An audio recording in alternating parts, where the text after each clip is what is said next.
पश्चिम बंगाल की संदेशखाली में सीबीआई की बड़ी कार्रवाई। एजेंसी ने एनएसजी की टीम के साथ संदेशखाली में मारा छापा। शाहजहां शेख के रिश्तेदार के घर से मिले हैं कई हथियार। छापेमारी के दौरान 3 विदेशी पिस्टल, 1 भारतीय revolver, 1 Colt official police revolver समेत 9mm के 120 कारतूस, 45 कैलिबर की 50 कारतूस बरामद हुए हैं। शाहजहां के करीबी के घर से भारी मात्रा में देशी विदेशी आग्नेयास्त्र और कारतूस बरामद हुए हैं। एनएसजी कमांडो और सीआरपीएफ जवानों के साथ रोबोट भी उतारा गया। इलाके की बिजली भी काटी गई। वहीं सीबीआई की कार्रवाई के खिलाफ बंगाल सरकार सुप्रीम कोर्ट पहुंच चुकी है। ममता सरकार ने हाई कोर्ट के आदेश को चुनौती दी है, जिसमें सीबीआई को छापेमारी की इजाजत दी गई है।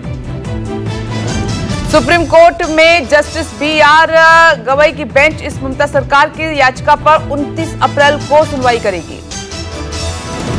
दूसरे चरण के लिए 13 राज्यों की 88 सीटों पर मतदान संपन्न हो चुका है। दूसरे चरण में केरल की 20, कर्नाटक की 14, राजस्थान की 13, महाराष्ट्र की 8 सीटों पर वोट डाले गए। वहीं उत्तर प्रदेश की 8, मध्य प्रदेश की 6, बिहार की 5, असम की 5, छत्तीसगढ़ की 3, पश्चिम बंगाल की 3, त्रिपुरा की 1, जम्मू कश्मीर की 1 और मणिपुर की 1 सीट पर वोट हुए।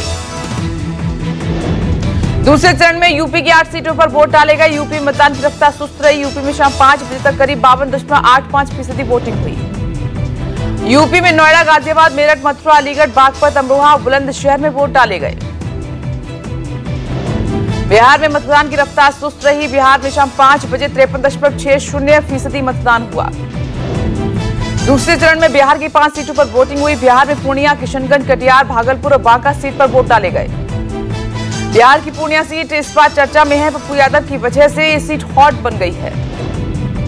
पप्पू यादव यहां से निर्दलीय चुनाव लड़ रहे हैं। उनका मुकाबला आरजेडी की बीमा भारती से है। पप्पू यादव ने भी बूथ पर पहुंचकर अपने मत का प्रयोग किया। महाराष्ट्र में शाम 5 बजे तक 53% मतदान हुआ। महाराष्ट्र में दूसरे फेज में 8 सीटों पर हुआ है चुनाव। महाराष्ट्र में बुलढाना, कोला, अमरावती, वर्धा, यवतमाल, वाशिम, हिंगोली, नांदेड़ और परभणी में वोट डाले गए। मध्य प्रदेश में भी दूसरे चरण में कम मतदान हुआ है। एमपी में शाम 5 बजे तक 54% वोटिंग हुई। दूसरे चरण में मध्य प्रदेश की 6 सीटों पर मतदान हुआ। इन सीटों में टीकमगढ़ है, दमोह है, खजुराहो, सतना, रीवा और होशंगाबाद सीट पर वोट डाले गए। पश्चिम बंगाल में पहले चरण के दूसरे चरण में भी मतदान तेज रहा है। बंगाल में शाम 5 बजे तक करीब 72% मतदान हुआ। पश्चिम बंगाल में दूसरे चरण में 3 सीटों पर वोट डाले गए, जिसमें दार्जिलिंग, रायगंज और बालूरघाट सीट शामिल है। छत्तीसगढ़ में मतदान में तेजी देखी गई। शाम 5 बजे छत्तीसगढ़ में करीब 72% वोटिंग हुई। छत्तीसगढ़ में 3 सीटों के लिए वोट डाले गए, जिसमें छत्तीसगढ़ में राजनांदगांव, महासमुंद और कांकेर सीट शामिल थी। असम और त्रिपुरा में सबसे ज्यादा वोटिंग हुई है। असम में शाम 5 बजे तक करीब 71 और त्रिपुरा में करीब 76% मतदान हुआ। असम की 5 और त्रिपुरा की 1 सीट पर वोट डाले गए। दूसरे चरण में जिन दिग्गजों की साख दांव पर लगी उनमें हेमा मालिनी मथुरा से, वायनाड से राहुल गांधी और शशि थरूर हैं। इसके साथ ही कोटा सीट लोकसभा स्पीकर ओम बिरला की साख भी दांव पर लगी। राजस्थान की पूर्व मुख्यमंत्री वसुंधरा राजे ने अपने मत का प्रयोग किया। वसुंधरा राजे ने झालावाड़ में वोट डाला। उन्होंने कहा कि पीएम मोदी को तीसरी बार कार्यकाल मिलेगा, क्योंकि लोग विकास चाहते हैं। दूसरे फेज की वोटिंग के बाद प्रधानमंत्री नरेंद्र मोदी ने ट्वीट किया। पीएम मोदी ने लिखा कि दूसरा चरण बहुत अच्छा रहा। जनता एनडीए की अच्छी सरकार चाहती है। युवा और महिलाओं ने एनडीए को खुलकर समर्थन किया है। दूसरे चरण की वोटिंग के बाद अखिलेश यादव एक्स पोस्ट पर उन्होंने लिखा कि दूसरे चरण में दिन भर ये अजब रुझान देखने को मिला। दूसरे चरण ने तस्वीर और साफ कर दी है। अब की बार भाजपा साफ। चुनाव के बीच वीवीपैट पर सुप्रीम कोर्ट का बड़ा फैसला। पर्चियों से मिलान की सभी याचिका खारिज।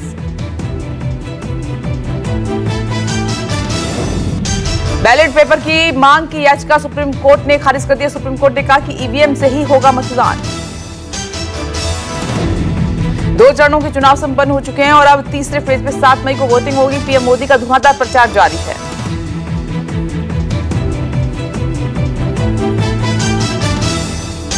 बरेली में पीएम मोदी ने मेगा रोड शो किया। पीएम मोदी के साथ सीएम योगी भी थे। रोड शो में भारी भीड़ भी देखने को मिली। हाई कोर्ट की टिप्पणी पर आपका बयान। एलजी ने गैरकानूनी तरीके से की मनोनीत पार्षदों की नियुक्ति। एलजी के गैरकानूनी तरीका अपनाने से सीएमडी की स्टैंडिंग कमेटी नहीं बनी। आम आदमी पार्टी ने कहा कि स्टैंडिंग कमेटी नहीं बनने के लिए एलजी वीके सक्सेना जिम्मेदार। तो वहीं आपने कहा कि स्टैंडिंग कमेटी न बनने की वजह से एमसीडी का काम रुका। दिल्ली में छठे चरण में 25 मई को लोकसभा चुनाव है। यहां सभी 7 सीटों पर वोट डाले जाएंगे। सीएम केजरीवाल की पत्नी लोकसभा चुनाव में प्रचार करेंगी। सुनीता केजरीवाल आज से दिल्ली में चुनाव प्रचार करेंगी। आज पूर्वी दिल्ली में सुनीता केजरीवाल का रोड शो। पंजाब, गुजरात और हरियाणा में भी चुनाव प्रचार करेंगी। पश्चिम बंगाल की मुख्यमंत्री ममता बनर्जी पश्चिम मेदिनीपुर के घाटाल में अपनी सार्वजनिक रैली के दौरान स्थानीय कलाकारों के साथ नृत्य में शामिल हुई।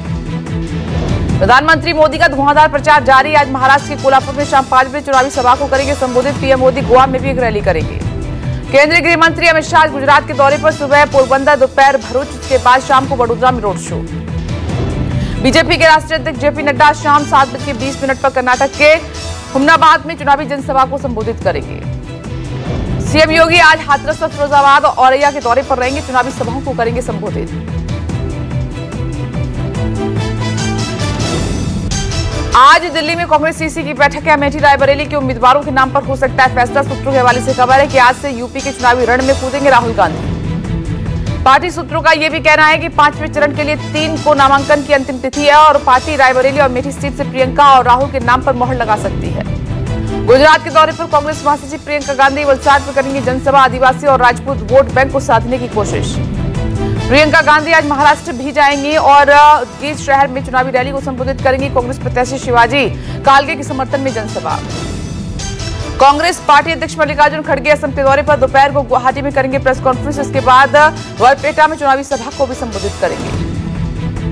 विमान सेवा गो फर्स्ट को कोर्ट से लगा बड़ा झटका। दिल्ली हाईकोर्ट ने सभी 54 विमानों का रजिस्ट्रेशन रद्द कराने का आदेश दिया।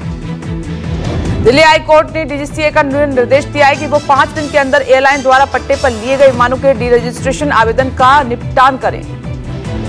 साथ ही कोर्ट ने संकट में फंसी एयरलाइन को गो फर्स्ट द्वारा इन विमानों को उड़ाने पर भी रोक लगा दी है। दिल्ली हाईकोर्ट ने शुक्रवार को गो फर्स्ट के लिए यह निर्देश जारी किया। पंजाब ने रचा इतिहास। अब तक का सबसे बड़ा स्कोर किया चेस। कोलकाता के खिलाफ 18.4 ओवर में 262 रन बनाए और वहीं शतक शशांक और प्रभसिमरन की 50 हुई। जॉनी ने लगाई सेंचुरी। उन्होंने 48 बॉल पर नाबाद 108 रन बनाए। शशांक सिंह ने 28 बॉल पर नाबाद 68 रन की शानदार पारी खेली। पंजाब का ये रिकॉर्ड न सिर्फ आईपीएल के 17 सीजन के इतिहास का बल्कि T20 इतिहास का सबसे बड़ा चेज है।